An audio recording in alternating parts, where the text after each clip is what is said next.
सिंधुदुर्गच्या पोलीस खात्यावर आणि पोलीस विभागावर तुमचे बंधू निलेश राणे यांनी जोरदार टीका केली, आरोप केले आणि तिथलं एकूणच पोलीस प्रशासन कसं भुसभुशीत झालंय आणि भ्रष्ट झालंय याच्याबद्दल त्यांनी भाष्य केलं. आणि एकच खळबळ महाराष्ट्राच्या राजकारणात उडाली, कारण तुम्ही स्वतः पालकमंत्री आहेत, तुमचे भाऊ आमदार आहेत. काय नेमकं तिथे झालं? तिथली पोलीस व्यवस्था जी आहे, तुम्ही जसं म्हणालात तसं मी त्या भागातलं आहे, ही काय आज ती काम तशा पद्धतीत काम करत नाहीये. ती वर्षानुवर्ष तशाच पद्धतीत काम करते. कुठे नेमकं चुकलं? पालकमंत्री म्हणून पोलीस व्यवस्थेवरचा तुमचा वचक कमी झालाय की पोलिसांची मस्तीच तितकी वाढलेली आहे? एक लक्षात घ्या, आपला जो सिंधुदुर्ग जिल्हा आहे हा गोवाशी लगत जिल्हा आहे.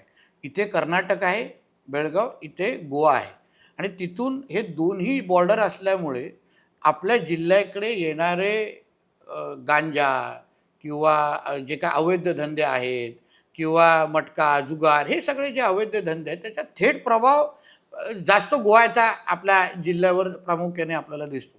तुम्हाला आठवत असेल की जवळपास 1 वर्ष अगोदर मी स्वतः एका मटक्याच्या अड्ड्यावर मी स्वतः धाड मारलेली होती कणकवलीमध्ये शहरामध्ये.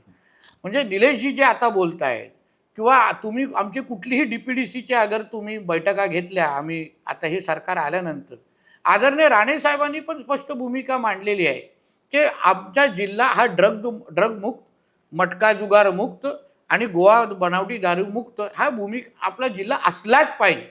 नाहीतर आपल्या इकडचा तरुण, तुम्हालाही माहिती आहे, आता 20-20 रुपयाच्या पुढे असतील किंवा गोव्यावरून येणारा जो काय ड्रग्स आणि ह्या सगळ्या गोष्टीचा जो विषय असतो त्याच्यावर जोपर्यंत आपण आपल्या जिल्ह्याला त्या विळख्यातून बाहेर काढत नाही तोपर्यंत किती आम्ही कारखाने आणले, किती रोजगार निर्माण, त्याचा फायदाच काय होणार नाही.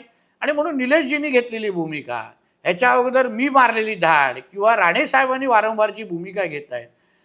आता तुम्ही पोलीस खात्याला फार जवळून ओळखणाऱ्यापैकी पत्रकार आहात, तुमचे खूप मित्र IPS आहेत हे मला माहिती आहे. प्रत्येक डिपार्टमेंटमध्ये काही कुसके आंबे असतात. आपल्याकडे जेव्हा आंब्याची पेटी आपण भरतो त्याच्यामध्ये 1-2 कुसके आंबे असतात, त्याच्यामुळे पूर्ण पेटी खराब होते. तसाच हा विषय आहे. आदरणीय मुख्यमंत्री देवेंद्र फडणवीस साहेब ह्या राज्याचे मुख्यमंत्री आणि गृहमंत्री झाल्यानंतर ज्या पद्धतीने 0 tolerance to corruption, 0 tolerance to drugs, 0 tolerance to naxalite, Bangladeshi, हे सगळ्यावर जे काही त्यांनी कारवाया सुरू केलेल्या आहेत, पण आज ही झारीचे काही शुक्राचार्य आज आहेत, कुंपणी शेत खाणारे काही अधिकारी आहेत ज्यांच्यामुळे डिपार्टमेंट बदनाम होतात. ते आमच्या बंदर खात्यात आहेत, मत्स्य खात्यात आहेत. असं एक मंत्रालयातलं एक असं खातं राजेशजी तुम्ही दाखवा ज्याच्यामध्ये असे सडके आंबे तुम्हाला भेटणार नाहीत. तेच काही आमच्या पोलीस खात्यामध्ये आहेत. त्यांना एक कळत नाही की त्यांचा बॉस आज थेट राज्याचा मुख्यमंत्री आहे. 1-2 लोकांच्या खराब कामावर सगळ्या पोलीस डिपार्टमेंटवर ना निलेशजींनी बोट ठेवलंय ना आम्ही कोण बोट ठेवणार.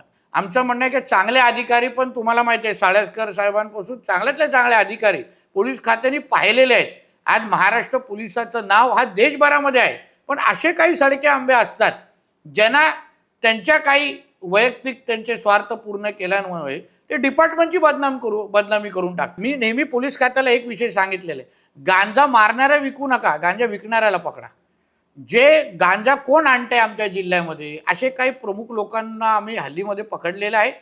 हल्ली काही लोकांना त्यांचे मोहरके कोण आहेत, काही मुंबईमध्ये बसून काही मटका चालवतात, काय गोव्यामध्ये बसून मटक्याचे काही नंबर घेतात किंवा इकडे गोवा बनावटी दारू विकतात. हे सगळ्याचे फार बारकाईने लक्ष आमच्या सगळ्यांवर आहे.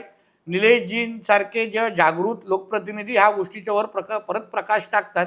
मग आम्ही पण प्रशासन म्हणून अजून सुधारण्याच्या दृष्टिकोनातून काम करतो. शेवटी ह्या सगळ्या गोष्टी सकारात्मक पद्धतीने राजेशजी घ्यायच्या असतात. ही एक प्रक्रिया आहे. नक्सलाईट संपवण्यासाठी 1 रात्र लागली का? खरं. वर्षानुवर्ष देश पातळीवर अमितभाई शाह असतील किंवा राज्य पातळीवर आमचे देवेंद्रजी असतील, ज्या पद्धतीने आज नक्सलाईट संपत आज किंचितच आपल्या देशामध्ये आणि राज्याने नक्सलाईट मुवमेंट राहिलेली आहे. तसंच मी तुमच्या चॅनलच्या माध्यमातून विश्वास देतो, एक दिवस माझ्याच कारकिर्दीमध्ये मी ड्रग्ज मुक्त, मटका जुगार मुक्त आणि गोवा दारू आणि बीफ विकणं मुक्त मी माझ्या सिंधुदुर्ग तुम्हाला करून दाखवतो.